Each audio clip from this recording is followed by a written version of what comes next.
Warahmatullahi wabarakatuh. Berikut kita akan sebuah kajian Islam ilmiah Ahlus Sunnah wal Jamaah yang akan dibawakan oleh Ustadz Priyo Handoko, Sarjana Syariah. Beliau adalah seorang pengajar dari Ma'had Jadul Ma'ad, Talang Jambi, Palembang. Kajian ini akan membahas sebuah kitab Minhajul Muslim dengan tema kali ini adalah Hakikat Akhlak Mulia. Kajian ini diselenggarakan di Masjid At-Tauhid secara online. Bagi pemirsa dan pendengar sekalian yang ingin melayangkan pertanyaan bisa menghubungi WhatsApp 0812 8488 7088. Sekali lagi, untuk pertanyaan kami akan menerima di nomor WhatsApp 0812 8488 7088. Kepada Al-Ustadz kami persilakan.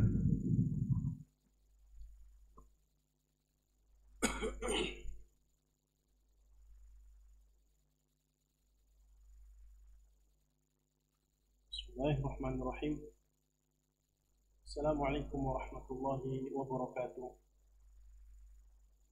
Alhamdulillah alladzi bi ni'matihi tatimmus shalihat. أشهد أن لا إله إلا الله وحده لا شريك له وأشهد أن محمدا عبده ورسوله وصفيه وخليله وأمين على وحيه ومبلغ الناس شرعه ما ترك خيرا إلا دل الأمة عليه ولا شرا إلا حذر منه وصلوات الله وسلامه وعلى آله وأصحابه وسلم تسليما كثيرا ما بعده. Kaum muslimin dimuliakan Allah Subhanahu wa taala dimanapun Anda berada. Pertama-tama marilah kita memuji dan memuji Allah Subhanahu wa taala yang telah menciptakan alam semesta ini, yang menciptakan bumi yang begitu luas, wa ardullahi wasi'ah, yang telah menciptakan langit dari 7 lapisnya. Begitu besarnya, begitu agungnya penciptaan Allah Subhanahu wa taala, tanpa kita bisa membayangkan berapa kadarnya. Terlebih-lebih lagi akan keagungan zat Allah Subhanahu wa taala, akan kebesaran Allah Subhanahu wa taala. Maka Allah Subhanahu wa taala adalah zat yang berhak kita selalu memuji dan memujanya tatkala kita mendapatkan kenikmatan ataupun tatkala kita mendapatkan musibah. Kalimat alhamdulillah, segala puji bagi Allah Subhanahu wa taala selalu kita dendangkan. Itu menunjukkan bahwasannya kita benar-benar mencintai Allah Subhanahu wa taala dan mengharapkan karunia ridha Allah Subhanahu wa taala. Semoga Allah Subhanahu wa taala menjadikan kita semua hamba-hamba yang terbaik, hamba-hamba yang selalu dekat dengannya, mendapatkan kebahagiaan, kesuksesan di dunia maupun di akhirat kelak. Salawat serta salam semoga Allah Subhanahu wa taala senantiasa mencurahkan kepada Nabi kita sallallahu alaihi wasallam. Beliau adalah manusia yang terbaik yang pernah Allah Subhanahu wa taala ciptakan. Oleh karena sebab beliau memiliki akhlak yang begitu indah, akhlak kepribadian yang begitu baik, mulia. Oleh karena sebab itulah Allah Subhanahu wa taala pilih beliau alaihi salatu wassalam untuk mengemban amanah yang begitu berat ini, untuk menyampaikan risalah agama Allah Subhanahu wa taala kepada seluruh umat manusia. Maka bersyukurlah kaum muslimin yang dimuliakan Allah Subhanahu wa taala. Allah jadikan kita semua pengikut Nabi Muhammad sallallahu alaihi wasallam dengan syariat-syariat yang begitu dengan yusr, begitu banyaknya kemudahan-kemudahan yang dibawa syariat oleh Allah, oleh Nabi Muhammad sallallahu alaihi wasallam.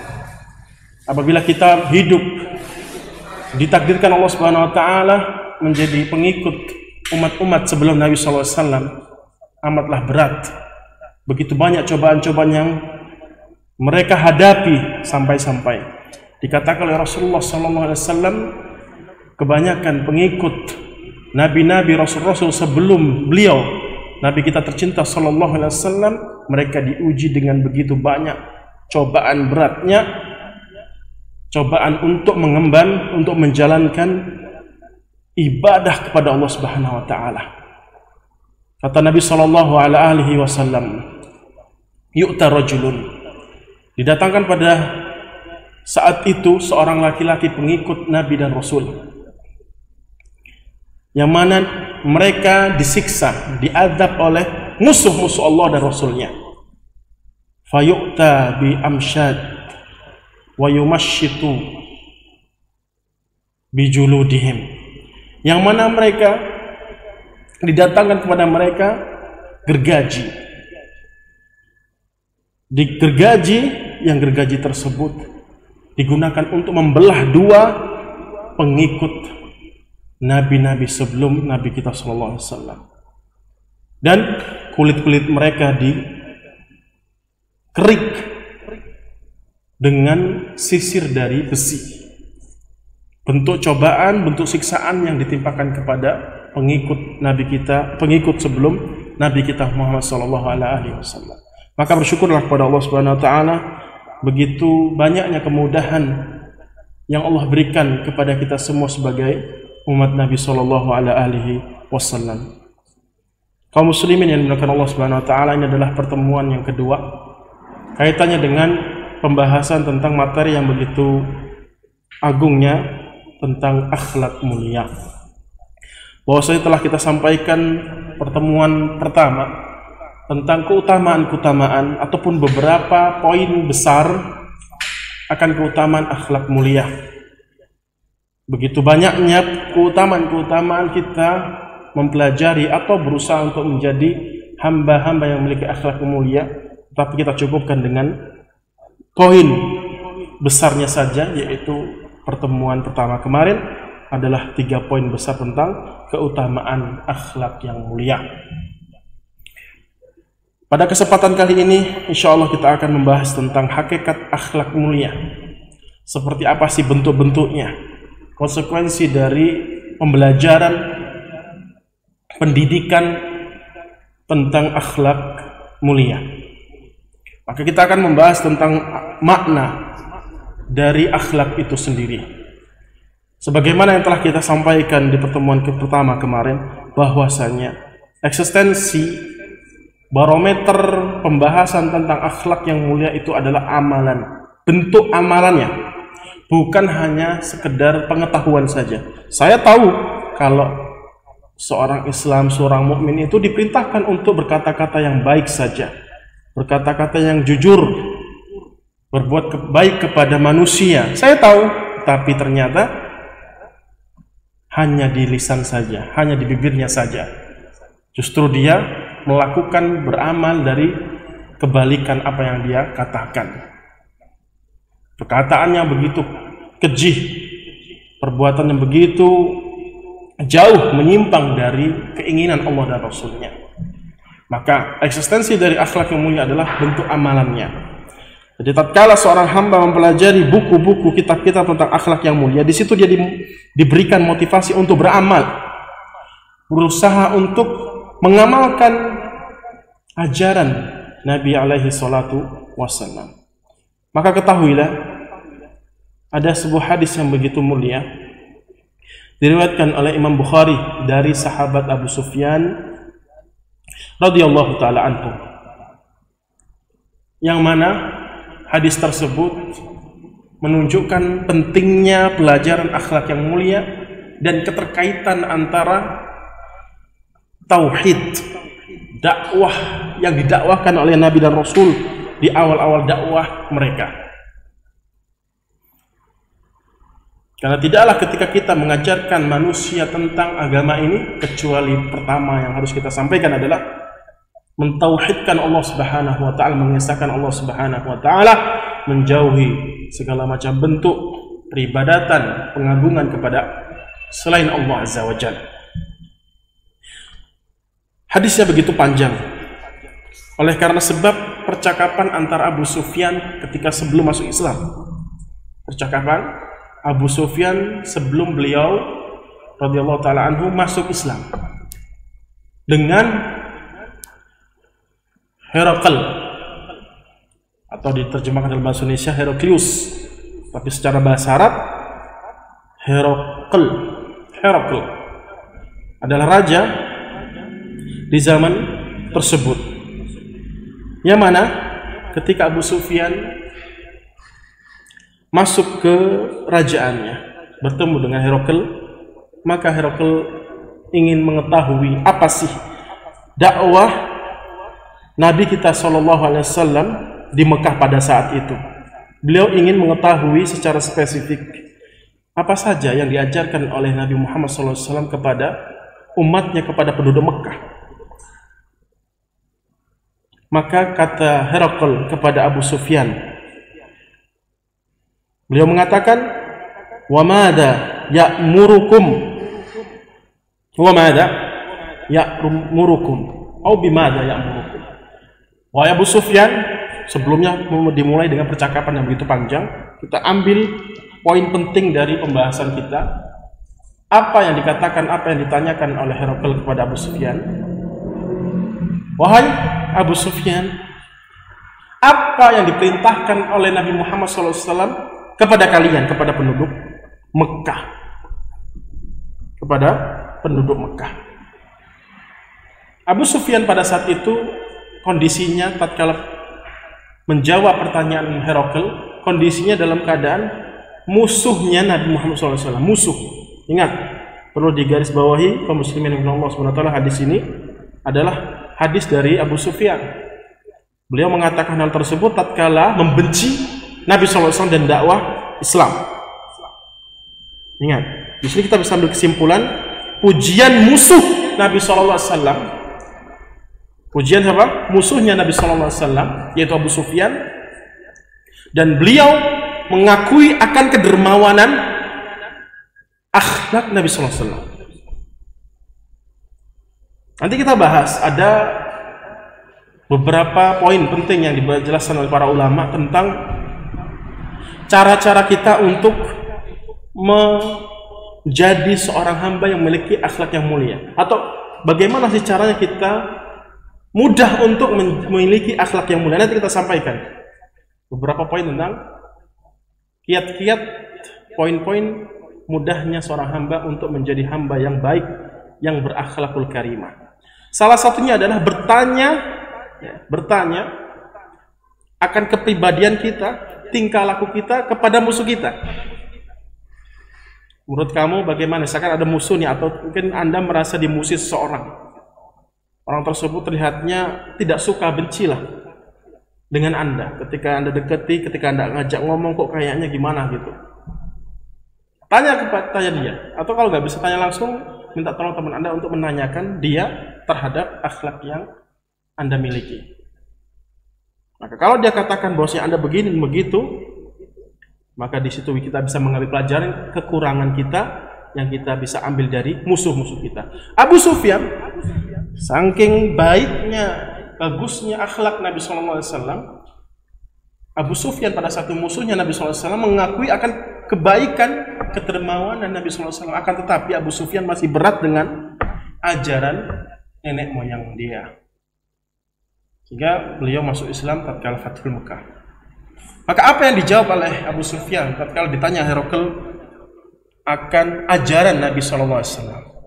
Ada dua poin yang dijelaskan oleh ulama tentang inti sari dakwah Nabi Muhammad SAW, dan ini kita juga kita bisa ambil pelajaran tatkala kita berdakwah, tatkala kita mendidik murid-murid kita, tatkala kita mendidik, mentarbiyah anak-anak kita, cucu-cucu kita.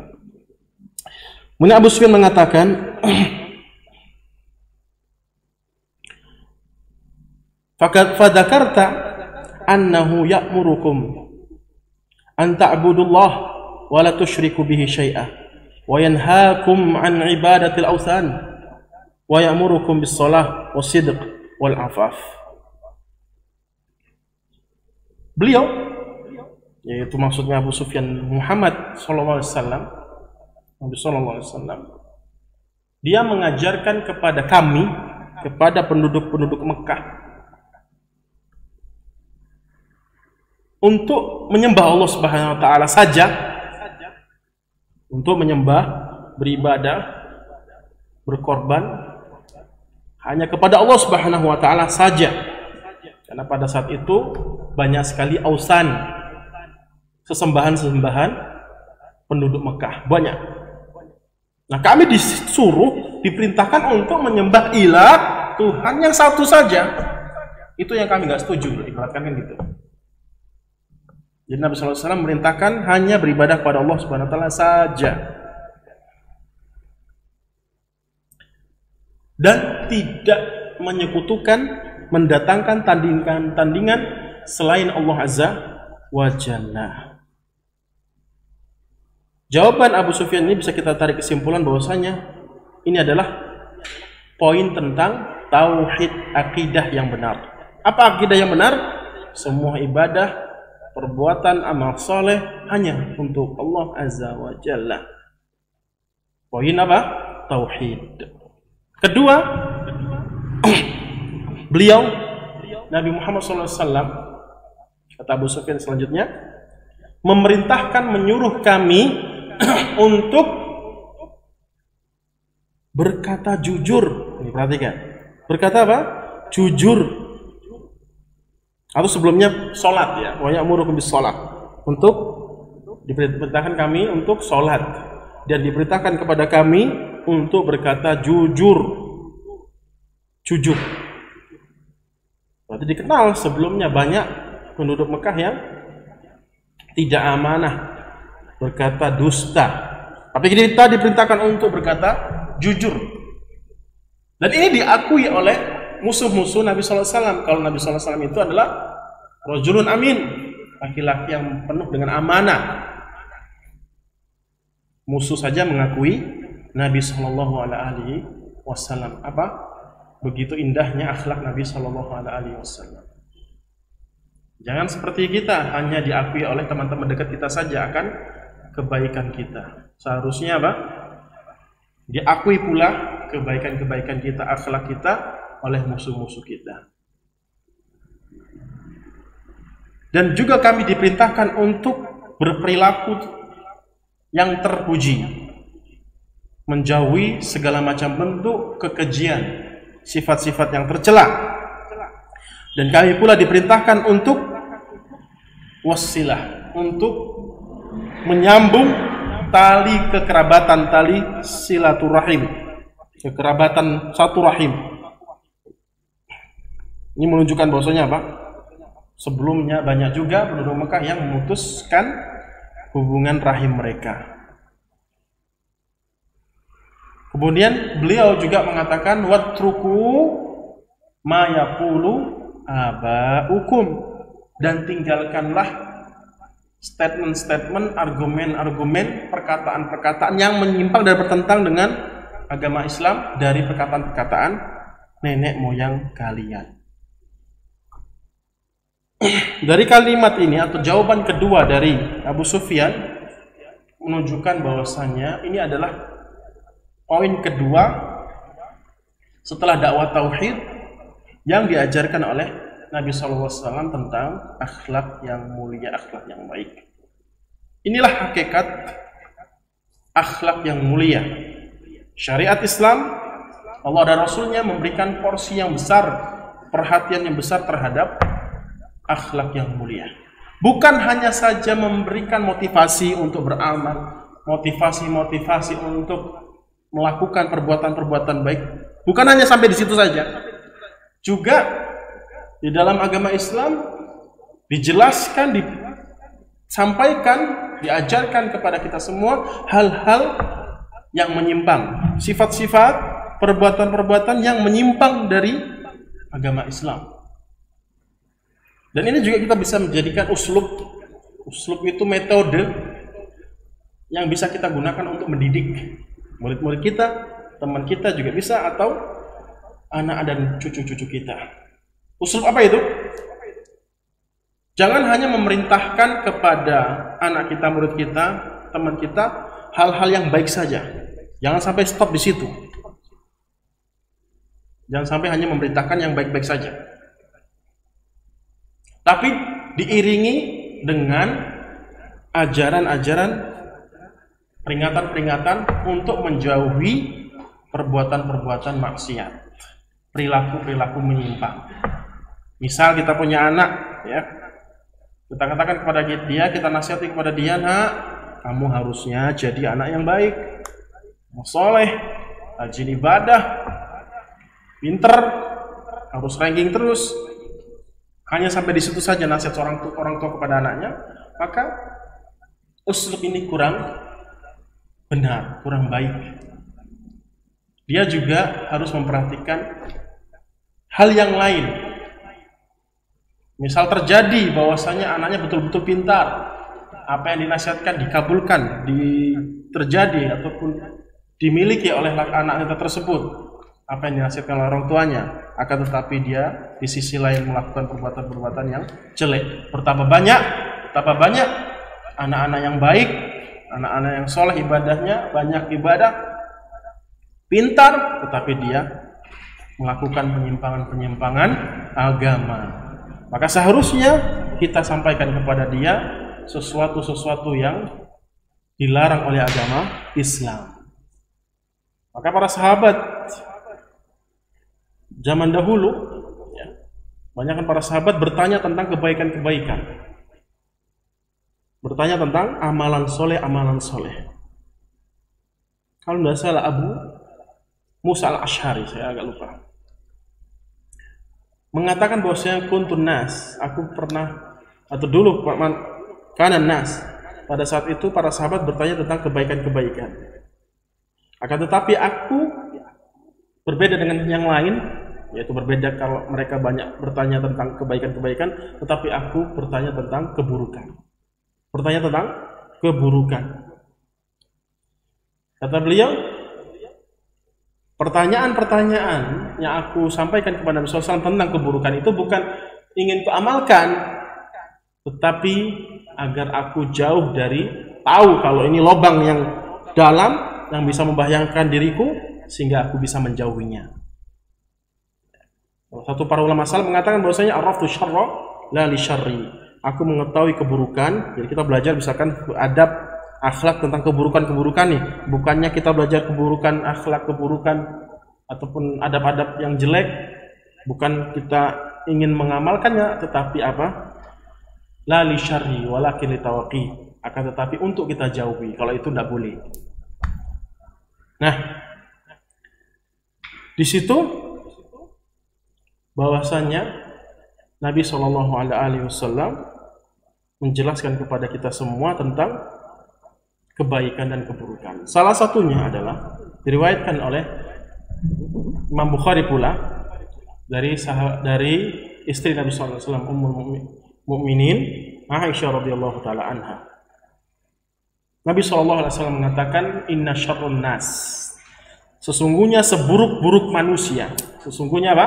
Seburuk-buruk manusia. Indallahi manzilatan, di sisi Allah. Jadi buruk menurut sisi Allah ini maksudnya.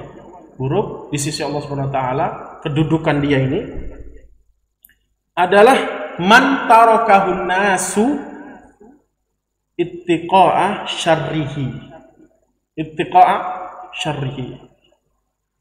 Ini salah satu ciri orang yang buruk akhlaknya.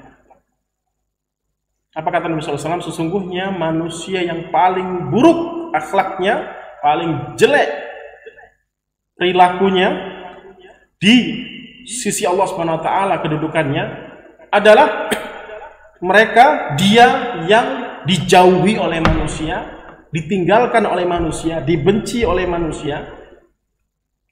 Kenapa ditinggal? Bukan karena membenci dakwanya, tidak. Apa yang menyebabkan mereka meninggalkan orang tersebut? Kata Nabi SAW, ittiqa'a syarrihi, ingin jauh dari keburukan-keburukan dia. Jadi kalau ada seseorang yang tak punya teman, bukan karena dia nggak mau bergaul ya, memang orang teman-temannya nggak mau deketin dia, jarang atau tidak mau berteman dengan dia, itu menunjukkan bahwasanya banyak ya teman-teman yang tidak ingin mendekatinya, tidak ingin menjadi teman dia, itu menunjukkan bahwasanya dia memiliki akhlak yang buruk. Kenapa? Karena mereka teman-temannya, manusia yang menjauhi dirinya, ingin jauh dari keburukan-keburukannya, tidak ingin tertular perilaku-perilaku yang jelek, yang buruk dari orang tersebut. Dalam riwayat lain kata Nabi SAW, ittiqa'a fuhshihi. Mereka meninggalkan orang ini oleh karena sebab lisannya, perkataannya buruk. Lisannya, perkataannya buruk. Adab yang harus kita lakukan tatkala berbicara, tatkala kita mengatakan suatu perkataan dengan lisan kita, apa? Kata Nabi sallallahu alaihi wasallam, "Man kana yu'minu billah falyaqul khairan aw liyasmut." Man kana yu'minu billahi wal yawmil akhir, barang siapa yang beriman kepada Allah dan hari akhir, maka katakanlah perkataan yang baik, yang benar. Kalau nggak ngerti tentang kebenaran, ya diam saja. Diam saja. Dia banyak ngomong tetapi tidak memiliki bobot manfaat kebaikan, terlebih-lebih lagi dia perkataannya keji dan buruk. Hadis ini menunjukkan bahwasanya kepada kita semua kita diperintahkan untuk menjauhi akhlak, kepribadian, perkataan yang buruk sehingga menjadi hamba yang buruk kedudukannya di sisi Allah Subhanahu wa taala. Akhlak yang mulia adalah berasal dari hati yang begitu dalam. Hati yang begitu dalam. Kata pengarang dalam kitab ini, kita mulai membaca setiap kalimat dari bab akhlak ini dalam kitab Minhajul Muslim, yaitu beliau mengatakan, Syekh Abu Bakar Jabil Al-Jazairi, ada ulama Madinah, Masjid Nabawi tatkala itu, semoga Allah Subhanahu wa taala memberikan rahmat yang luas kepada beliau. Beliau adalah ulama yang begitu dalam keilmuannya sehingga kita bisa mengambil pelajaran yang begitu dalam kitab ini. Kata beliau, qala mu'allif rahimahullah ta'ala, al-khuluqu hayatun rasikhatun fi nafsi tasduru anhal af'alul iradiyah al-ikhtiyariyah min hasanatin wa sayyiatin wa jamilatin wa qabihatin. Ketahuilah bahwasanya akhlak itu adalah hay'ah, bentuk. Rasikhatun, ya, akhlak itu adalah suatu bentuk, zat, bukti yang berada di dalam sanubari seorang manusia, di dalam jiwa seorang hamba, yang darinya muncullah perbuatan-perbuatan, perkataan-perkataan baik atau buruk, ya, perbuatan-perbuatan atau perkataan-perkataan baik atau perbuatan-perkataan buruk. Jadi kalau kita lihat orang ini perangainya jelek, ini bisa menunjukkan bahwa hatinya rusak, hatinya kotor dengan kemaksiatan, jiwanya penuh dengan lumuran dosa, jiwanya penuh dengan penyakit yang disebutkan oleh Rasulullah SAW, nuktatan sauda. Di dalam hatinya terdapat bintik-bintik hitam sampai hitam pekat. Kemudian kita lihat ternyata dari perilakunya, perkataannya kok bagus banget, baik akhlaknya, ini menunjukkan bahwasanya hatinya bersih, baik. Ini secara hukum asal. Secara apa? Hukum asalnya seperti itu. Kalau perbuatannya jelek, hatinya menunjukkan hatinya juga jelek, buruk. Kalau perbuatannya baik, akhlaknya baik, perkataannya santun, baik, menunjukkan hatinya juga baik. Hukum asal seperti itu. Dan menyelisihi dari hukum asal ini siapa? Orang-orang munafik. Kata Allah Subhanahu wa taala, tu'jibuka ajsamukum wa iyaqulu tasma' liqaulihim ka'annahum khusyubun sannadah. Kalau engkau dengar perkataan mereka, wahai Muhammad sallallahu alaihi wasallam, yaitu perkataan orang munafik, di surat munafik, ya, disebutkan Allah Subhanahu wa taala surat Al-Munafiqun, dan kisah-kisah orang munafik, keadaan-keadaan orang munafik Allah sebutkan di dalam surat An-Nisa juga, mengancam tentang perbuatan mereka. Kalau engkau dengar perkataan mereka, engkau akan takjub apa yang mereka katakan. Ya, itu hukum asalnya. Sehingga menyelisih orang-orang munafik. Makanya orang-orang munafik adalah adab yang amat sangat berat bagi mereka. Innal munafiqina fid darkil asfali minan nar. Surat An-Nisa. Allah katakan, sesungguhnya tempat orang-orang munafik di api neraka nanti adalah di bawahnya, yang paling bawah, yang paling dasar, yang dekat dengan apinya langsung, menunjukkan adab yang berat bagi orang-orang munafik. Wa hiya qabilatun bi tab'iha li ta'thiri tarbiyatil hasanah was-sayyi'ah fiha fa idza ma rubbiyat hadhihi al-hay'atu 'ala al-ithari al-fadilah wal haqqi wa hubbul ma'rufi war raghbati fil khairi وروضت على حب الجميل وكراهية القبيح وأصبح ذلك طبعا لها تصدر عنه الأفعال الجميلة بسهولة ودون تكلف قيل فيه خلق حسن.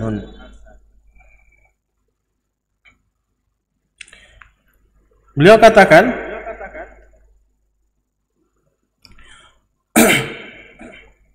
itulah akhlak, hakikat akhlak ya. Kalau akhlak ditinjau dari kalimatnya adalah perbuatan, amalan seseorang, baik atau buruknya.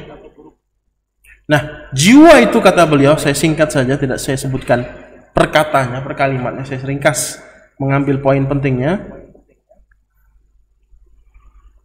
Jiwa, jadi kita kembali kepada jiwa, karena jiwalah ruh ya, jiwa atau ruh yang ada di dalam hati-hati kita semua, yang tatkala kematian itu tiba dia akan berpisah dengan badannya, gitu ya.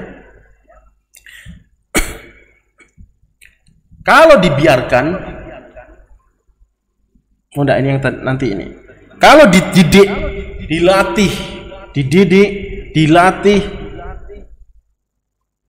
diusahakan untuk berbuat baik dan berbuat baik, maka dia akan menjadi asbahadalika tof'an, akan menjadi suatu karakter yang tetap dari orang tersebut. Contoh, ya, seseorang susah untuk bersabar, tapi dia berusaha ya, usahanya ini loh yang dilihat ya, usahanya. Beda lagi nanti kita bahas tentang macam-macam akhlak. Ada yang langsung dari lahir memang dia punya kepribadian yang baik, memang dari kecil dia mudah untuk sabar. Tapi ada pula juga orang yang susah untuk bersabar, tapi dia ingin berusaha untuk bersabar. Dia latih, ruwidat ala hubbil jamil, dilatih untuk mencintai kebaikan-kebaikan, maka itu menjadi akhlak, kepribadian yang tetap, menjadi suatu kepribadian yang pasti dari orang tersebut, dan menjadi mudah baginya. Awalnya susah ya, awalnya susah untuk menjadi orang yang penyabar. Memang sabar ini memang susah ya, apalagi sabar tatkala emosi. Dan nanti dibahas oleh beliau tentang khusus tentang sabar ya, khusus tentang sabar. Contoh saja ini sabar. Awalnya susah, tapi dilatih, bisuhulatin waduna takallufin, menjadi mudah ketika sudah terbiasa, menjadi mudah seakan-akan menjadi karakter yang otomatis mudah untuk dilakukan. Tiba-tiba mudah untuk bersabar. Itu kalau jiwa dilatih. Nah, kebalikannya sekarang. Itu kalau jiwa kita latih untuk berkepribadian yang baik, dia akan terbentuk menjadi akhlak yang baik pula. Ingat ya, itu jiwa, sifatnya jiwa seperti itu. Kemudian sebaliknya,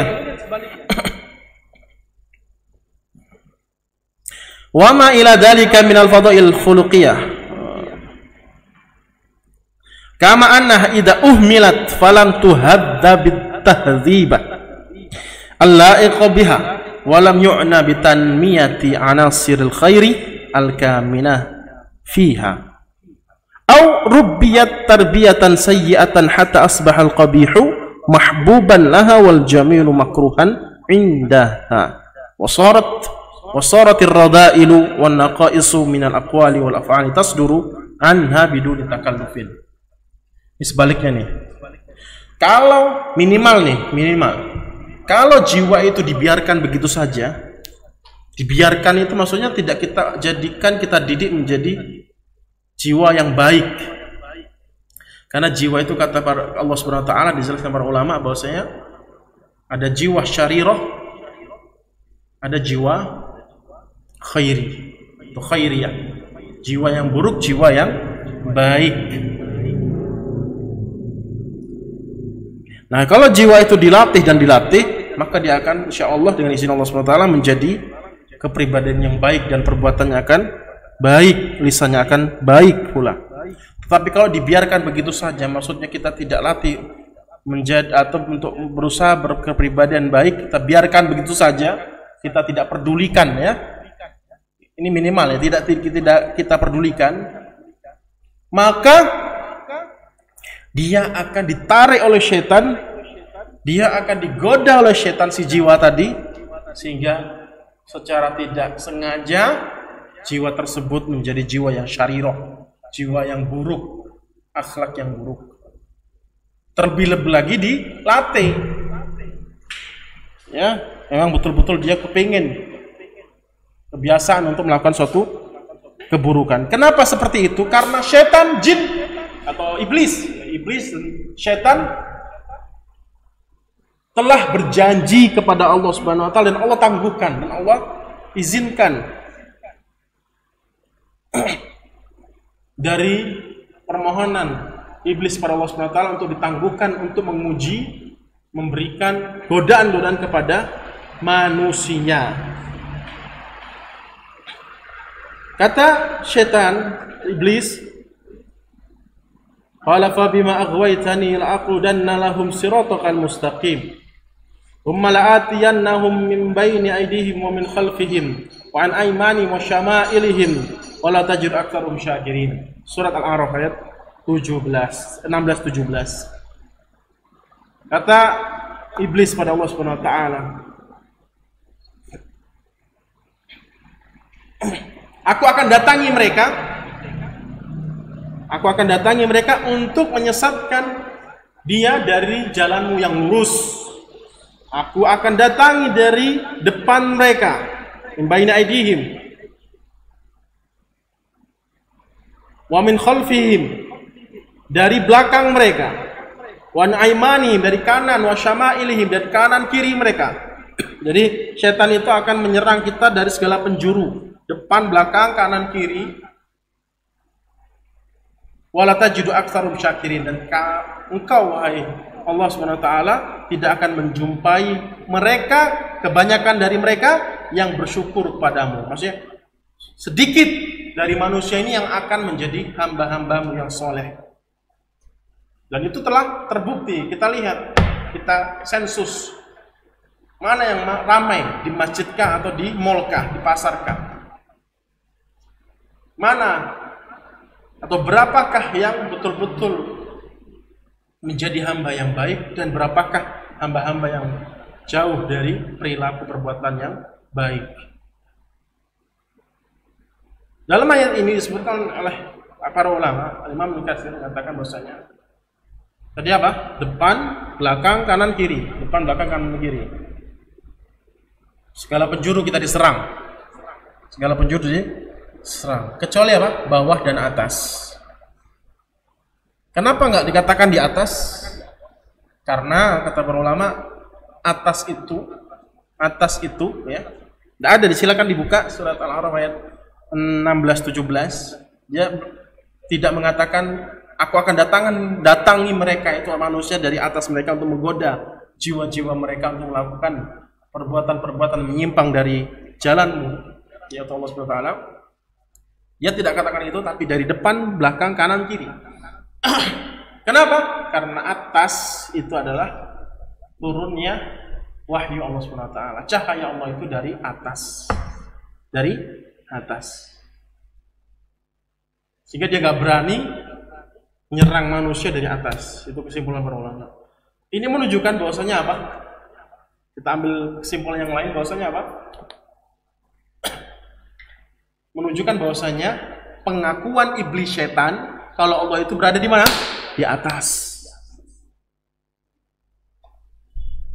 Setan iblis saja mengakui bahwasanya Allah SWT apa?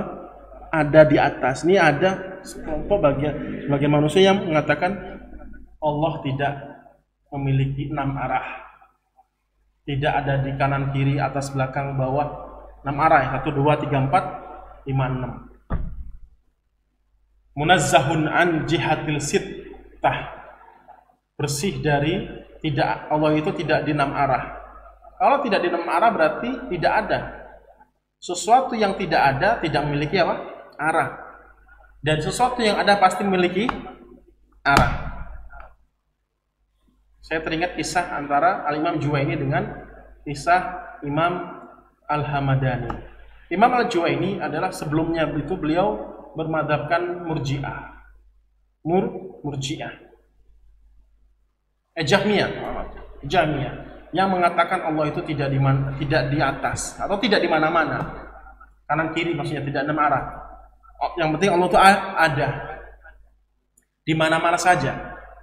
Maksudnya Allah Subhanahu wa taala tidak di atas, mengingkari Allah dia di atas. Siapa? Imam Juwaini yang terkenal dengan imamnya atau tokoh besarnya atau syekhul Islamnya madhab Imam Syafi'i. Madhab Imam Syafi'i mengatakan apa?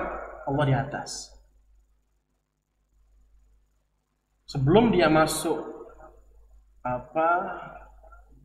madhab Ahlus Sunnah wal Jamaah atau Salaful Ummah, sebelum beliau masuk madhab atau Jahmiyah, golongan Jahmiyah yang mengingkari Allah di atas.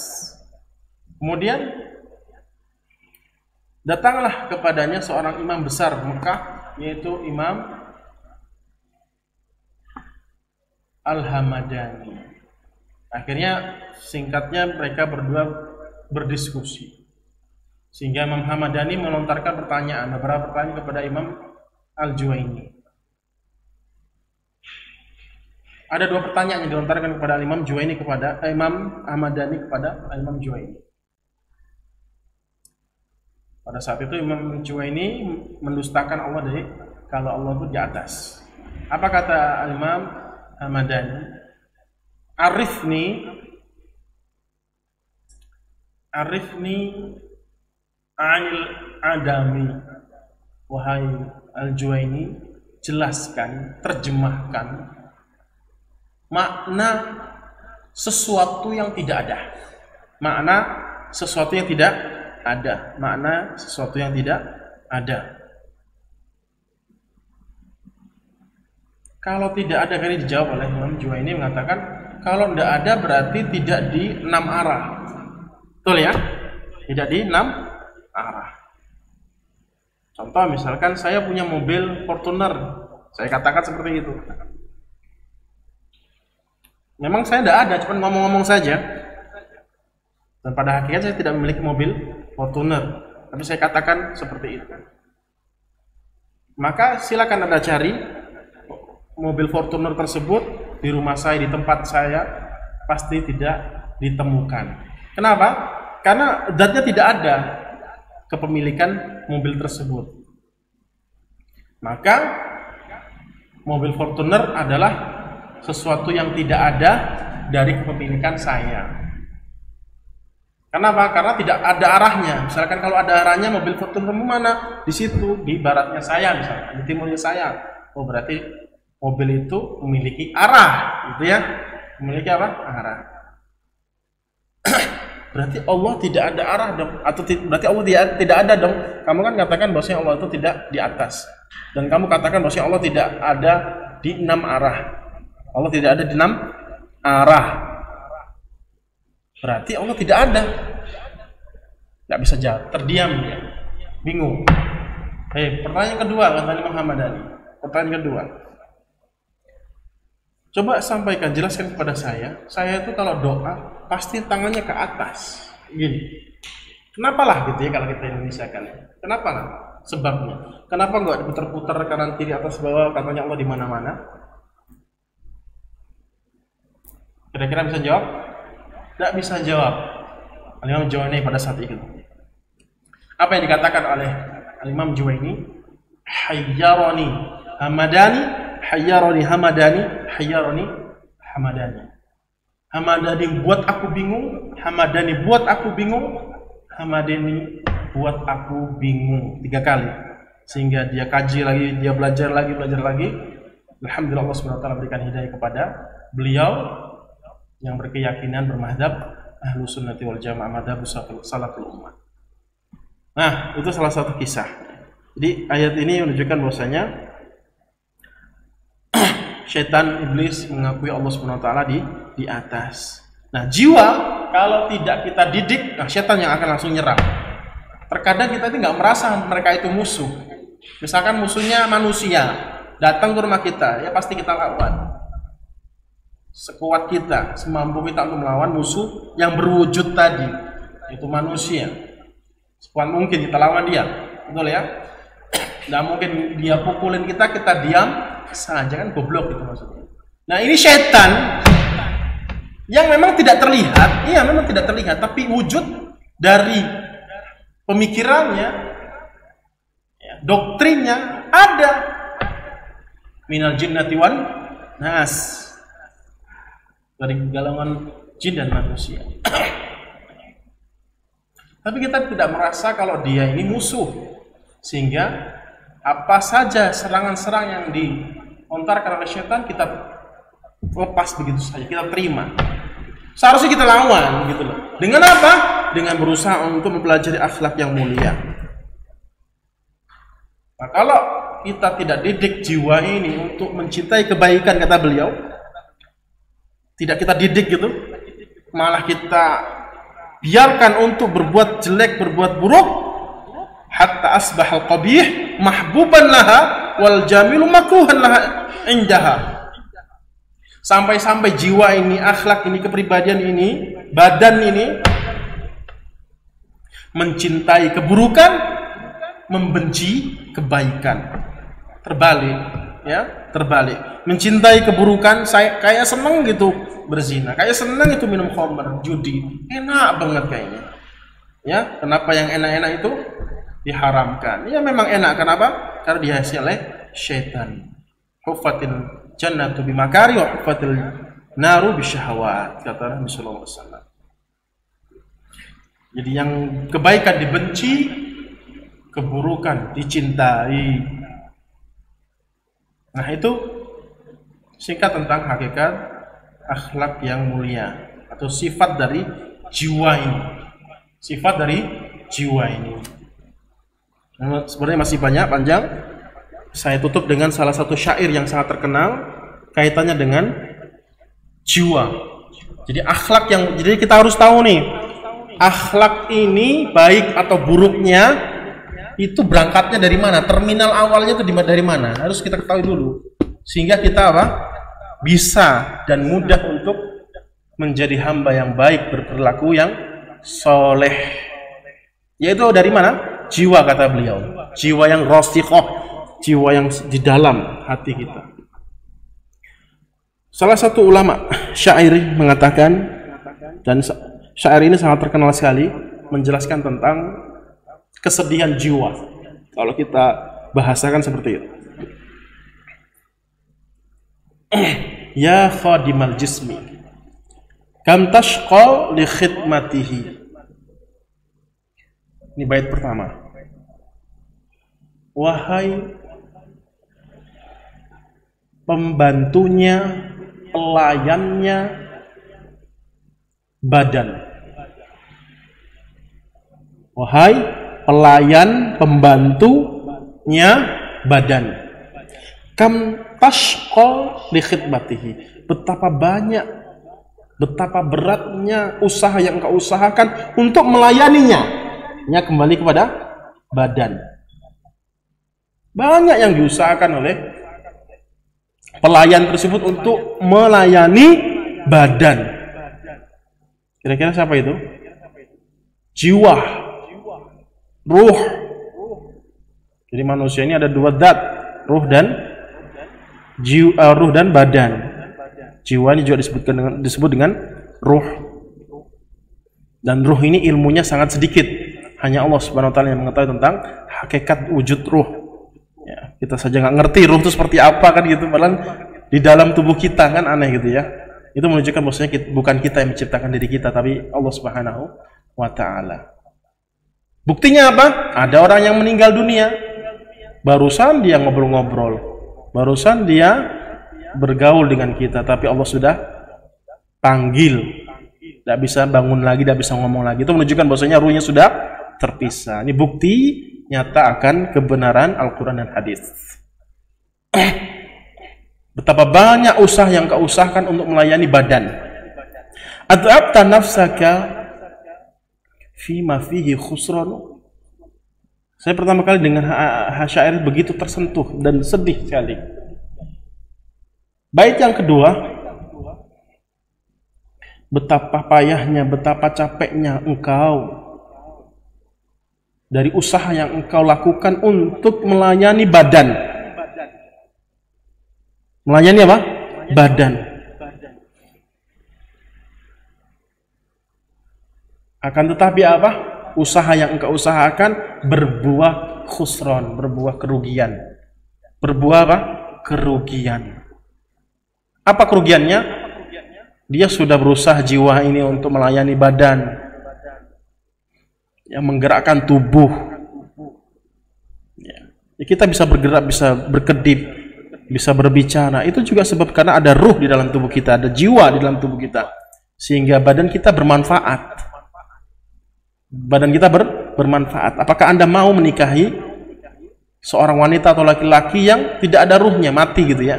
Yang tidak cantik lagi, tidak ganteng lagi. Makanya sudah dicerai atau sudah pisah, dikubur dan nikah lagi. Kan kita nggak mau menikahi manusia yang sudah tidak ada ruhnya lagi. Itu menunjukkan bahwasanya apa? Peran penting jiwa atau ruh.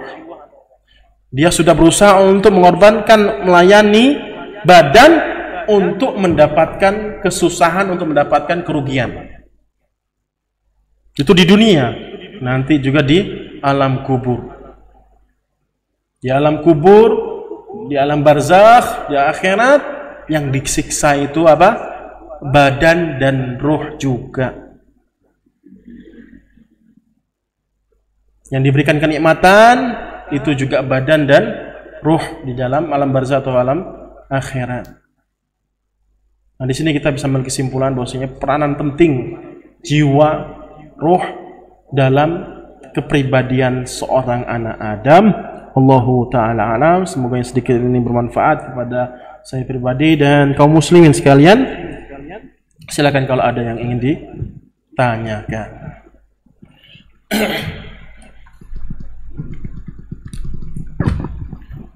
Alhamdulillah, Ustadz, ini ada beberapa pertanyaan yang masuk. Ya. Assalamualaikum Ustadz. Ustadz, saya memiliki anak lelaki berusia 12 tahun. Saya sudah berusaha mendidiknya dengan baik, tapi sekarang ini anak saya sering berbohong. Padahal dari kecil saya tekankan tentang perkataan yang jujur dan melarang keras dia berbohong. Apa yang harus saya lakukan Ustadz? Apakah saya sudah salah mendidik? Bismillah. Assalamualaikum warahmatullahi wabarakatuh. Pertanyaan yang begitu sangat bagus, sesuai dengan tema kita. Ada dua jawaban yang akan saya sampaikan dari pertanyaan tersebut. Pertama, bisa jadi usaha yang kita usahakan untuk mendidik, mentarbiyah anak-anak kita, niatnya baik, usahanya betul-betul maksimal, tetapi salah. Salah. Ini poin pertama ya. Tapi salah. Salahnya bagaimana? Nah, kamu harus jujur, ya. Tidak boleh bohong, tidak boleh dusta, ya kan? Tetapi ketika ada tamu datang ke rumah kita, nyari orang tuanya, kemudian anaknya disuruh bilang, ibu, bapak tidak ada, ya. Bilang ya ke tamu itu, maksudnya tidak mau nemuin kan orang tuanya, bilang kalau ibu, bapak tidak ada. Akhirnya dia keluar bilang ke tamunya, mohon maaf om ya, tidak ada ibu saya, bapak saya tidak ada. Kalau bilangnya itu enak, kalau bilangnya tadi kata ibu, ibu tidak ada gitu kan di rumah, padahal ada di rumah. Nah ini terkadang kita luput gitu ya, terkadang kita luputnya di sini bukan luput yang ma'dzur, luput yang diberikan maaf ya, tapi betul-betul kelewatan. Kalau yang ma'dzur mungkin 1 kali 2 kali kesalahan, ada masalah khilaf gitu kan. Tapi itu sudah jadi kebiasaan sehingga anak melihat bertentangan dengan apa yang kita nasihatkan kepada anak tersebut. Sehingga terbentuklah dari kepribadian dia. Karena nasihat badan, perbuatan itu lebih kuat mengena ke hati mad'u, mengena ke hati si yang dididik. Ya enggak? Terkadang seperti itu. Itu katanya Ustadz kok malah gini kan gitu.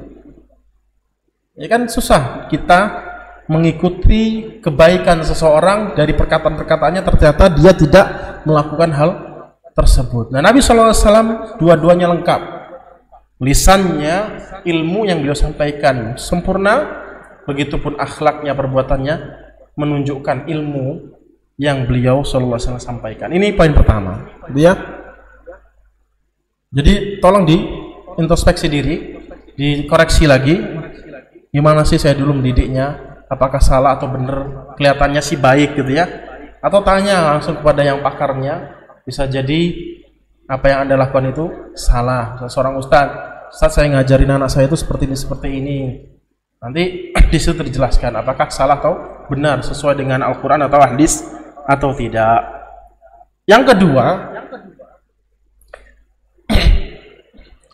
hidayah itu dibagi menjadi 4.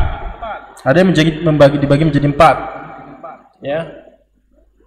Hidayah yang pertama adalah hidayatul walad. Hidayah yang Allah berikan kepada seorang anak yang baru lahir ke muka bumi ini, dia tiba-tiba bisa petunjuk lah, Allah kasih petunjuk kepada anak tersebut. Kalau lapar cari susu ya, merengek. Nanti kalau sudah ditaruh di dada seorang ibu, dia tahu apa yang harus dia lakukan. Gitu maksudnya. Hidayah di situ. Petunjuk yang Allah berikan kepada dia. Kemudian hidayatul rusyd. Hidayatul rusyd itu keilmuan yang sudah kita jelaskan kemarin. Kita mengajari kebaikan. Yang ketiga, hidayatul taufik. Ya, hidayatul at-taufik yang ketiga. Hidayah yang Allah berikan langsung kepada hamba tersebut. Allah hanya menggerakkan hatinya untuk melakukan ini dan itu, yang menggerakkan hatinya untuk melakukan hal yang demikian. Kita sekarang bisa duduk di sini kajian.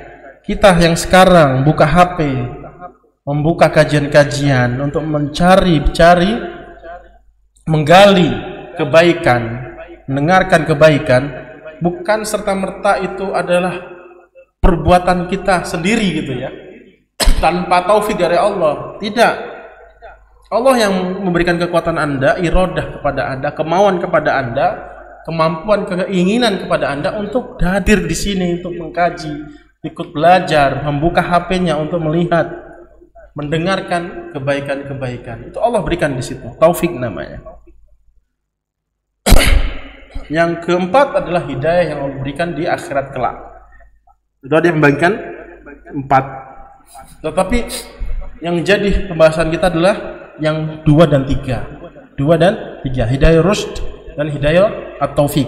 Nah, hidayah rusyd itu tidak dimiliki oleh, atau yang hidayah rusyd yang kedua itu adalah hak prerogatif kita sendiri. Jadi kita mampu untuk mengajarkan kebaikan, kita mampu, kita mengetahui kebaikan-kebaikan dan mengetahui keburukan-keburukan. Itu hidayah rusyd. Nah, yang hidayah taufik itu betul-betul hak prerogatif Allah Subhanahu wa taala. Allah yang kuasa di situ. Nah, kalau seorang orang tua tadi sudah berusaha semaksimal mungkin dan caranya benar mendidik anaknya, kok malah anaknya tetap bandel, tidak mengindahkan apa yang kita nasihatkan dari kebaikan-kebaikan, ketahuilah itulah tugas Anda sampai di situ. Kemampuan kuasa Anda sampai di situ, dan setelahnya pasrahkan kepada Allah Subhanahu wa taala. Karena yang menggerakkan hati dia yaitu anak Anda, bukan Anda. Anda hanya bisa mengajarkan, mendidik saja. Akan tetapi yang menggerakkan hatinya untuk melakukan kebaikan-kebaikan, menjauhkan keburukan-keburukan adalah Allah Azza wa Jalla. Maka di situ lepaslah tanggung jawab Anda, dan Anda juga berusaha untuk semaksimal mungkin berdoa ya. Bukan hanya melepas begitu saya tanpa ada usaha lagi. Ya sudahlah, biar terserah kamu nak. Sepenting saya sudah melaksanakan kewajiban saya sebagai orang tua. Terserah kamu ngapain ya gitu. Sampai di situ aja tidak, berdoa. Berdoa kepada Allah Subhanahu wa taala. Mungkin nasihat itu tidak masuk ke anak tersebut lewat Anda, mungkin Anda tunjukkan kepada orang lain misalkan. Masukkan kepada pesantren, siapa tahu ustaz-ustaz di situ bisa memberikan petunjuk terus di situ, sehingga Allah izinkan hidayah taufiknya kepada anak Anda. Carikan teman-teman yang baik, tetap harus ada usaha-usaha terus. Jangan hanya dilepaskan begitu saja. Sehingga ketika di hadapan Allah Subhanahu wa taala Anda betul-betul menjalankan amanah yang baik dari anak Anda yang Allah karuniakan kepada Anda. Wallahu taala alam. Itu poin yang kedua. Alhamdulillah, nasihat yang sangat baik Ustadz. Jadi kita harus introspeksi dulu, kemudian berdoa meminta taufik kepada Allah untuk anak kita. Ya. Pertanyaan kedua Ustadz. Assalamualaikum Ustadz, saya mempunyai teman dekat yang jelek akhlaknya, suka menggibah orang lain. Saya ingin meninggalkan dia, tapi saya takut jika saya tinggalkan maka tidak ada orang yang menasehatinya lagi. Apa yang harus saya lakukan Ustadz? Saya terkadang jemu dan hati saya tidak bisa menerima mendengar dia suka menggibah. Ya. Sama pertanyaan seperti pertanyaan kemarin tentang melihat kemungkaran, ya. Melihat kemungkaran. Ketika Anda tidak mampu menasihatinya, dalam artian Anda tidak bisa menyampaikan dengan kalimat-kalimat yang baik, tidak yakinlah gitu ya dengan nasihat Anda, cukup Anda membencinya dengan hati Anda dari perbuatan dia, dan mengambil cara lain. Dan jangan sampai di situ, mengambil cara lain, yaitu mencarikan seorang teman yang baik yang mungkin mampu untuk menasihati dirinya. Misal diajak pengajian, mungkin Anda hanya bisa mengajak kebaikan-kebaikan saja, misalkan memerintahkan keburukan kayaknya berat, orangnya tersinggungan misalkan, ya bisa jadi marah-marah. Ajak ke pengajian, Anda masih belum yakin untuk menasihati dia, ajak pengajian, kenalkan orang-orang yang baik di situ, jadikan orang-orang baik di situ untuk menjadi temannya. Insya Allah Allah akan memberikan taufiknya kepada dia dengan usaha-usaha Anda tadi. Nah, kalau memang betul-betul orang tersebut sudah nggak bisa lagi dinasihati, sudah Anda maksimal usaha untuk mengingatkannya dari perbuatan buruknya, dari akhlak buruknya, sudah maksimal, dan Anda berdoa kepada Allah Subhanahu wa taala, ya sudah, bismillah, jauhi dia. Karena tanggung jawab Anda sudah lepas. Dalam artian jangan menjauhi totalitas gitu ya. Ketika bertemu, masa mukanya, gak disalam, bukan totalitas di situ ya. Dijauhinya bukan totalitas, ya betul-betul jaga jarak lah istilahnya ya. Jaga jarak. Physical distancing gitu ya. Jaga jarak lah. Jangan kemana-mana sama dia, naik motor sama dia, main-main makan sama dia, terus jangan maksudnya. Dikasih jeda, kasih waktu-waktu khusus lah. Jangan selalu bersama dia. Tapi tetap Anda tampakkan akhlak mulia kepada dia, dan dia akan berpikir. Kenapa ya orang-orang pada jauhi saya? Di situ dia sedih nanti. Saya harus mengintrospeksi, mengkoreksi perbuatan saya. Sebagaimana hadis yang sudah kita sampaikan tadi, sesungguhnya seburuk-buruk manusia, kedudukan manusia di sisi Allah Subhanahu wa taala adalah seorang manusia yang ditinggalkan oleh manusia yang lainnya oleh karena sebab keburukannya. Jadi seperti itu. Jadi usahakan semaksimal mungkin untuk menasihati dia, mencegah dari perbuatan mungkar dia. Kalau sudah nggak bisa, ya sudah, tidak apa, bismillah, Anda jauhi, jangan diakrabi lah istilahnya ya. tetap harus bergaul dengannya, tapi harus ada batasan-batasannya. Tetap Anda berikan hak-hak dia sebagai seorang muslim, tegur sapa, salam, senyum, dan seterusnya. Insya Allah dengan perbuatan-perbuatan tersebut Allah berikan hidayah taufik kepada dia, dan semoga Allah SWT memberikan taufik kepada kita semua. Amin. Assalamualaikum Ustadz. Ustadz, saya pernah dimarahi oleh seorang ikhwan karena mengatakan munafik kepada teman yang suka berbohong dan tidak tepat janji. Kata ikhwan yang memarahi saya itu, saya sama saja sudah memvonis orang tersebut yang munafik sebagai penghuni neraka. Bukankah suka bohong dan menyalahi janji itu sifat munafik, Ustadz? Kenapa saya dimarahi? Bagus. Pertanyaan sangat-sangat bagus sekali. Ini juga banyak sekali terjatuh di dalamnya sebagian kaum muslimin. Misal kita betul-betul yakinnya orang munafik nih gitu ya. Yakin ya orang munafik, atau seorang muslim yang kita yakini dia ini orang kafir, keluar dari agama Islam. Ya, keluar dari agama Islam. Perbuatannya jelas-jelas nampak di mata kita dia ini betul-betul orang munafik, keluar dari agama Islam dan yang lainnya dari keburukan-keburukan. Yakin nih kita. Tidak serta-merta ya, dari perbuatan yang dia lakukan kemudian kita cap label keburukan tersebut kepada dia. Jadi hujah untuk kita menjelekkan dia, menjatuhkan dia. Oh, munafik gitu ya, kafir. Memang betul jelas-jelas dia ini munafik. Nah, ini juga salah satu bentuk akhlak yang mulia. Iya, dia orang munafik, tapi jangan dipanggil orang munafik. Ya sakit lah, walaupun dia merasa walaupun dia betul-betul orang munafik, tapi dia seakan-akan nggak merasa orang munafik. Sakit ketika dikatain, dipanggil munafik. Jadi Islam tidak mengajarkan memvonis ya. Tidak mengajarkan memvonis secara personalitas. Secara personalitas. A, B, C kafir, A, B, C munafik. Tidak diajarkan itu secara personalitasnya, tapi secara umum, secara kelompok misalkan. Dan yang memvonis itu bukan personalitas kaum muslimin, tetapi para ulama misalkan, umaro misalkan, yang memang memiliki kewenangan di situ. Misalkan majelis ulama misalkan, ya, menetapkan A, B, C, D ini orang munafik, orang kafir, telah mengotori agama Islam. Itu tanggung jawab mereka memang untuk mencegah keburukan dari kaum muslimin. Itu tujuannya itu loh. Tujuannya itu. Nah, kita apa sih endingnya? Tujuan kita ngatain itu apa itu coba? Hasilnya, manfaatnya itu apa? Kamu ini munafik. Apa coba manfaatnya ketika kita katakan kepada dia seperti itu? Tidak ada.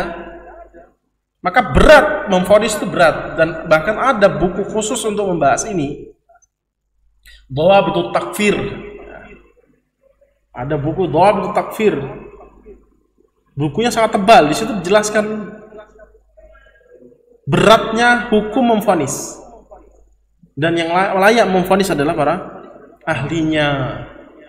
Justru kalau kita personal memvonis, maka akan rusaklah pergaulan muamalah di tengah-tengah kaum muslimin. Justru semakin munafik dia nanti malahnya, semakin menjauh nanti. Kita nasihatin tidak bisa. Akhi, antummu, ana lihat kok seperti ini sih, gitu kan? Ana dengar ya, bosnya Nabi SAW tuh mengatakan kalau ini tidak boleh. Dan sampai situ saja. Nah, manfaatnya lebih banyak. Insya Allah dia akan menerima. Jangan diawali fake sini kan, bukan taufik ya, munafik gitu ya. Kata-katakan munafik sini, antum ini, nah sudah, dia akan ditinggalkan dan dia tidak akan ditoleh lagi, tidak didengar perkataannya, nasihatnya. Jadi seperti itu.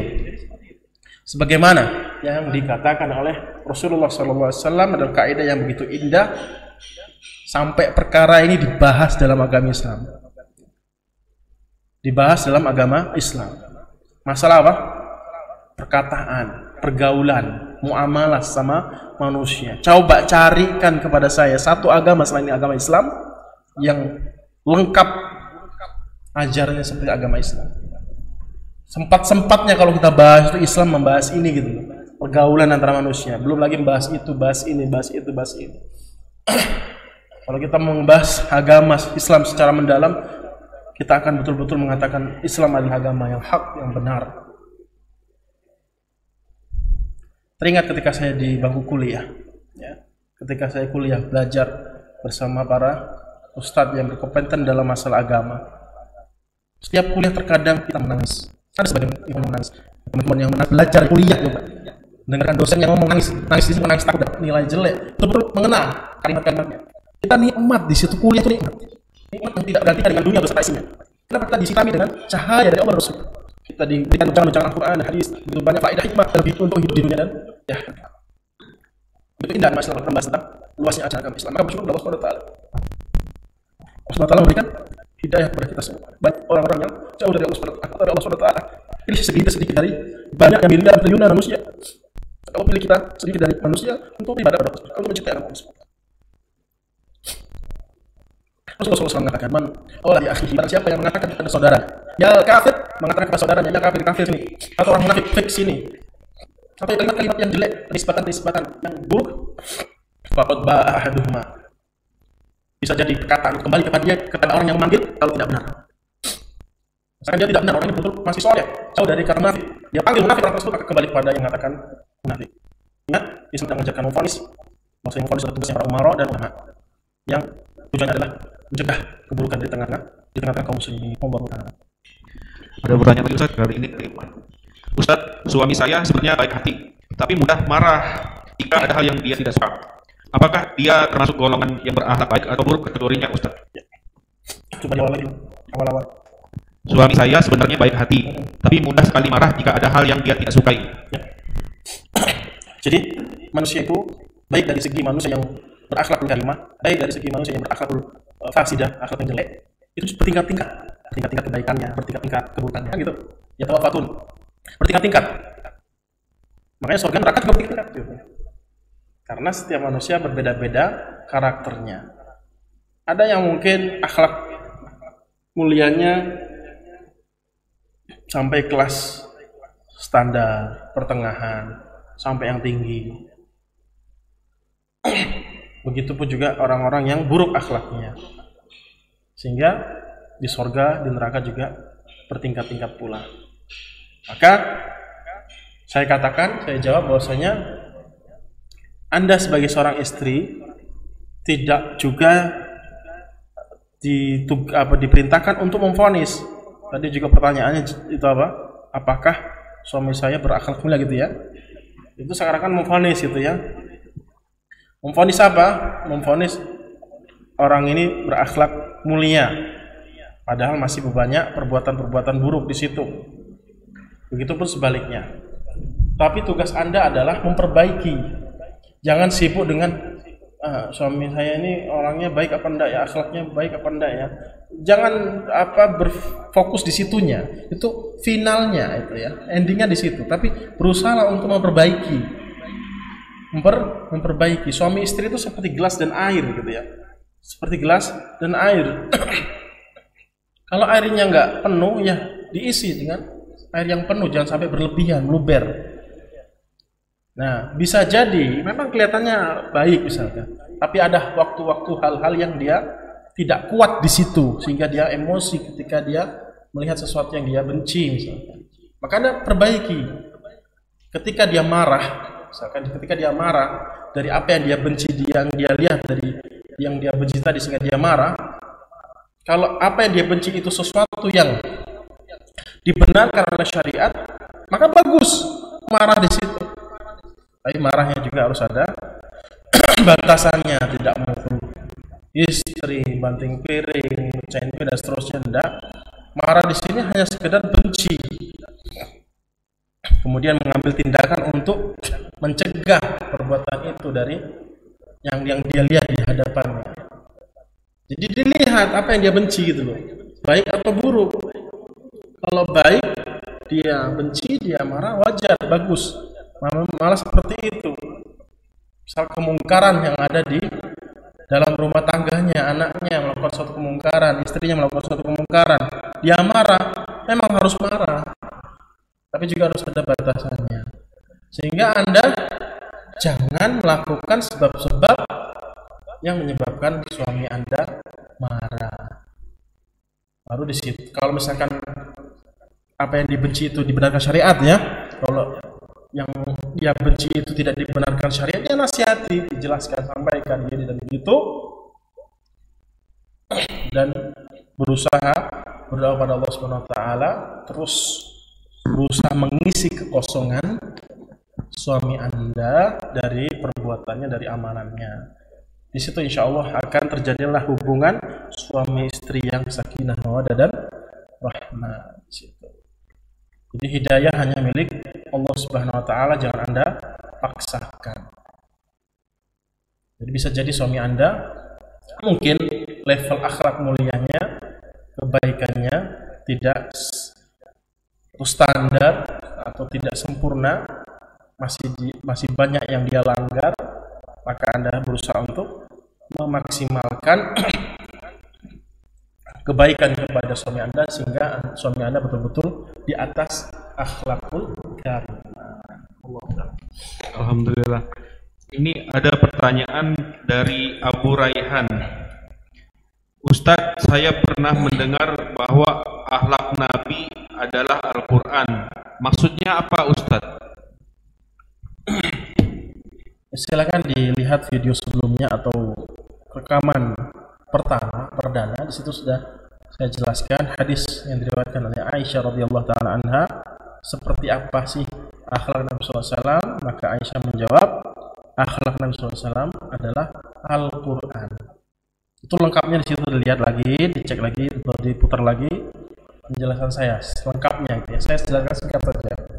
Jadi apa maksudnya akhlak Nabi SAW adalah akhlaknya kana khuluqul Quran? Akhlak Nabi SAW adalah Al-Quran. Kita sepakat bahwasanya Al-Quran la ya'tihi min baini yadayhi, la ya'ti batil min baini yadayhi min khalfihi. Al-Quran itu tidak ada kebatilan sedikit pun gitu loh. Semuanya sempurna akan kebaikan-kebaikannya. Sepakat itu kita. Sampai-sampai orang-orang kafir pun kagum dengan Al-Quran sehingga tidak sedikit dari mereka masuk Islam. Coba buka terjemahannya mulai dari surat Al-Fatihah sedikit demi sedikit sampai surat An-Nas. Tidaklah di dalam Al-Quran penuh dengan kebaikan yang begitu mulia, begitu agungnya, lengkap, baik hubungan dia dengan Allah Azza wa Jal, baik dengan hubungan dia dengan sesama makhluk, sesama manusia. Maka semua yang ada di dalam Al-Quran yang kita katakan kesakralan dan kita sepakati maksudnya Al-Quran adalah kalamullah, di dalam yang terdapat banyak kebaikan, maka itulah akhlak Nabi Sallallahu Alaihi Wasallam. Jadi kalau kita ingin melihat kepribadian Nabi Sallallahu Alaihi Wasallam, baca Al-Quran, itulah kepribadian beliau Sallallahu Alaihi Wasallam. Dan ditambah lagi dengan buku-buku sirah, pelajaran-pelajaran sirah Nabi SAW. Jadi itu maksudnya, singkatnya seperti itu. Maka situ kita amat sangat kagum. Saja? Masih ada Ustaz. Masih ada dua lagi. Masya Allah. Ini Assalamualaikum Ustaz. Ustaz, hawa nafsu itu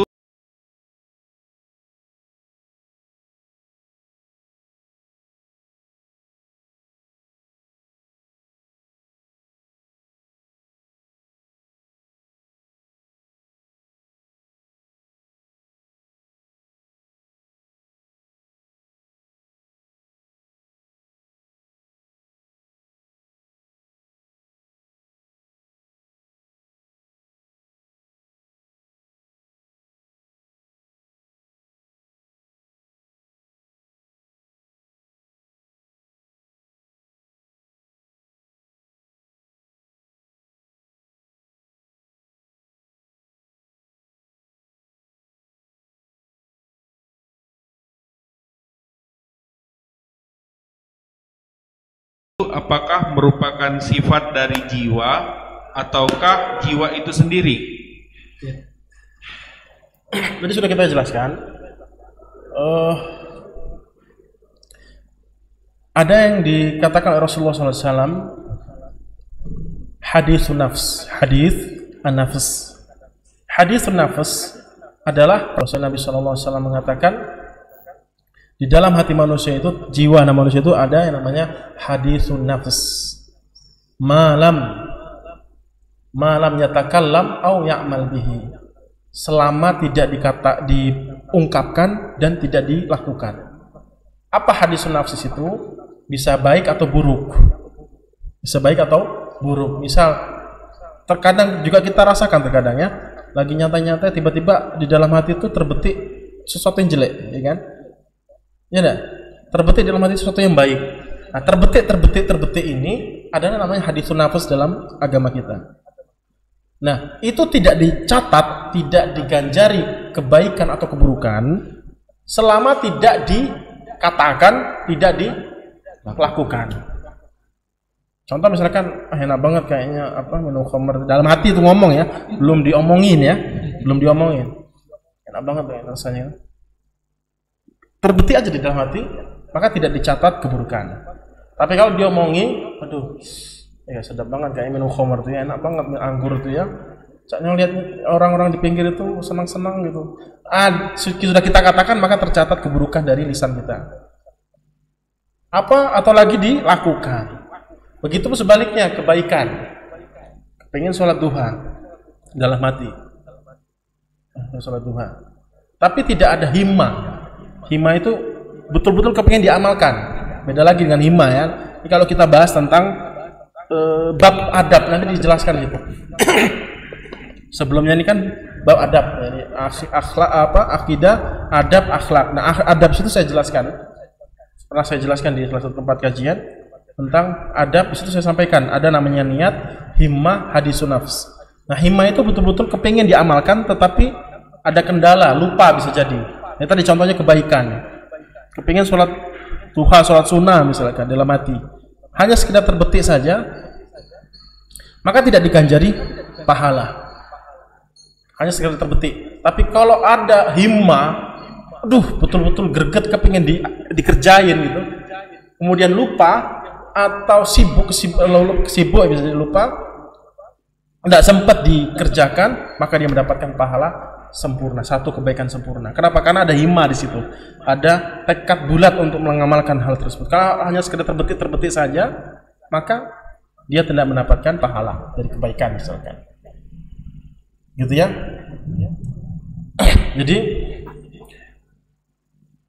Jadi gimana tadi? Lupa jadi pertanyaan. Hawa nafsu. Oh ya, hawa nafsu ya. Jadi bisikan-bisikan jelek ya, yang dikatakan hawa nafsu tadi, inna nafsa la'ammaratun bisu. Sesungguhnya jiwa itu, nafas di sini jiwa itu memerintahkan kepada keburukan. Itu kan ayatnya seperti itu. Ayatnya seperti itu, memerintahkan keburukan.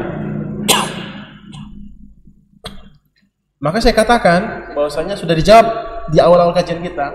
Jiwa itu kalau dibiarkan begitu saja, dia akan diserang oleh setan.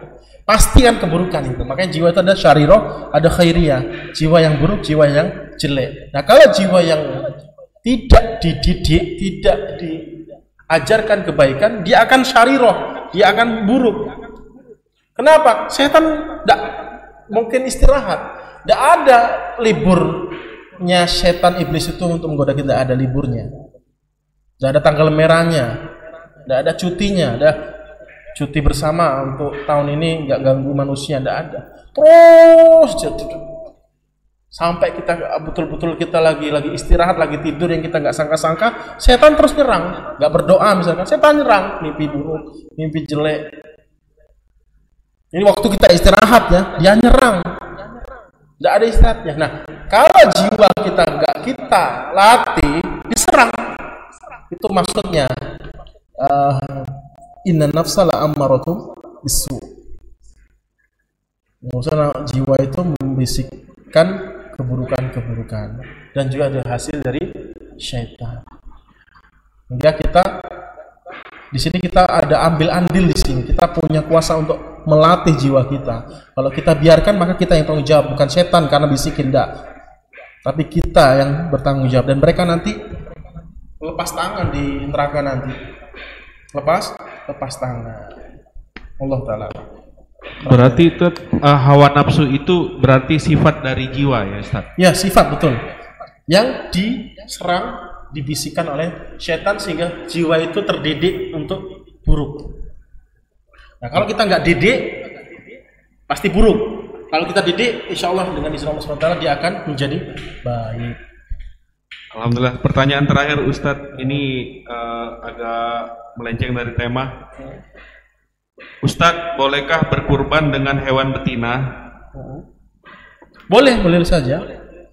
Boleh saja, sah saja dengan betina. Baik dari kambing atau onta atau sapi. Tidak dikatakan harus sapi laki-laki jantan ya, jantan bebas terserah. Tapi alangkah baiknya yang jantan, karena yang betina itu adalah bisa beranak sehingga menghasilkan hewan-hewan yang lainnya. Sah-sah saja.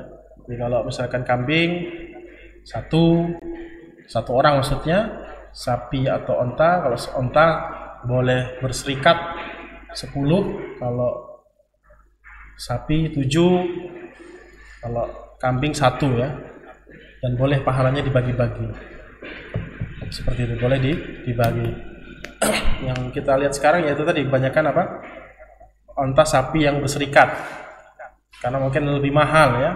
Tapi kalau kambing mungkin lebih murah, maka tidak kurban kambing itu harus atas nama satu orang, tidak boleh patungan.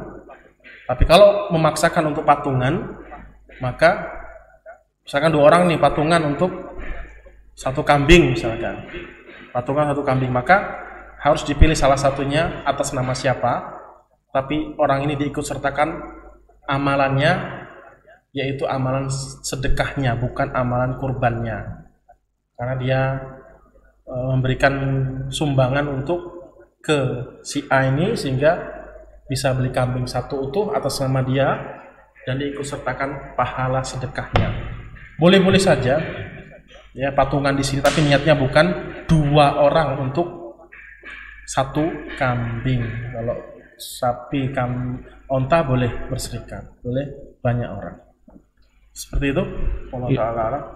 Ya, berarti boleh untuk berkurban dengan sapi atau hewan betina, boleh. Tapi afdolnya yang jantan Ustadz ya. Ustadz, ini dari saya sendiri Ustadz. Ada kemarin saya ke peternakan, terus ada yang bertanya, itu katanya sapi Bali nggak boleh untuk kurban Ustadz. Gimana Ustadz itu Ustadz? Maksudnya ini jenis sapi Bali atau dari Bali? Sapi Bali ngomongnya Ustadz. Nama Bali ya. Nggak boleh gitu ya. Itu sebab statement ini adalah berangkat dari pengagungan orang-orang Hindu terhadap sapi-sapi mereka, dan disepakati oleh orang ini, sehingga ya karena mereka nggak boleh memotong sapi kan, nggak boleh, karena itu salah satu sesembahan atau dewa, pokoknya diagungkan lah ya, disakralkan lah sapi Bali tadi, sehingga dia berstatement bahwasanya tidak boleh karena itu dari Bali yang diagungkan oleh orang-orang Bali. Ini tidak boleh, malah disahkan. Jadi dia pertama mengharamkan apa yang Allah halalkan dan menyepakati apa yang diyakini oleh orang atau non muslim. Justru malah keyakinannya perlu dipertanyakan. Tidak ada perbedaan sapi ini sapi itu. Ya, tidak ada. Nah iya, jadi mau sapi dari Palembang kah, mau dari Bali kah, sama aja Ustadz ya, boleh semua. Itu bingung kita nanti. Karena syariat turun di Arab, ya, turun di Arab. Banyak yang nanti yang disampaikan oleh Nabi SAW, sapi ini boleh, sapi ini banyak banget, karena beda-beda setiap daerah mungkin misalkan ya. Nabi SAW harus sebutkan sapi dari ini yang dibolehkan dari daerah ini. Oh susah kalau kita ngapain, banyak banget nanti kan, nama daerahnya beda-beda. Kalau ada perbedaan antara sapi ini dan sapi itu, ternyata tidak. Setiap sapi boleh. Kerbau juga boleh Ustaz? Boleh, kerbau boleh. Kerbau boleh. Alhamdulillah. Ya udah, saya segitu saja pertanyaannya Ustaz. Kita kembalikan lagi ke Ustaz untuk merangkum mungkin. Sekilas apa yang sudah kita jelaskan dari tentang pembahasan kedua kita tentang hakikat akhlak yang mulia. Insyaallah kita akan lanjutkan pertemuan berikutnya dengan membaca kalimat-kalimat dari kitab karangan beliau Syekh Abu Bakar Jabir Al-Jazairi. Semoga Allah Subhanahu wa taala memudahkan kita dan jangan lupa kita selalu berdoa kepada Allah Subhanahu wa taala karena perkara ini adalah perkara yang amat sangat berat memang, karena perkara amalan. Perkara amalan itu tidaklah membahas tentang ilmu saja, yaitu dia betul-betul menekankan untuk diamalkan atau beramal.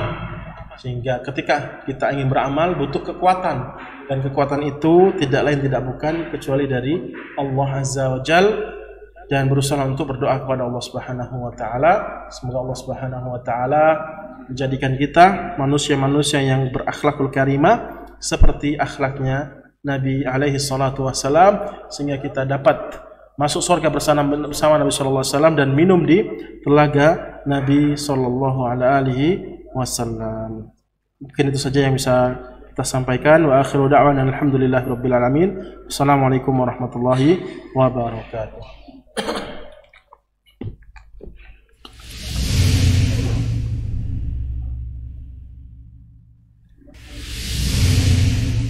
Jadi nggak ada yang tanya? Nggak ada yang tanya? Nah, silakan. Ya, silakan. Mau bertanya? Enggak, enggak.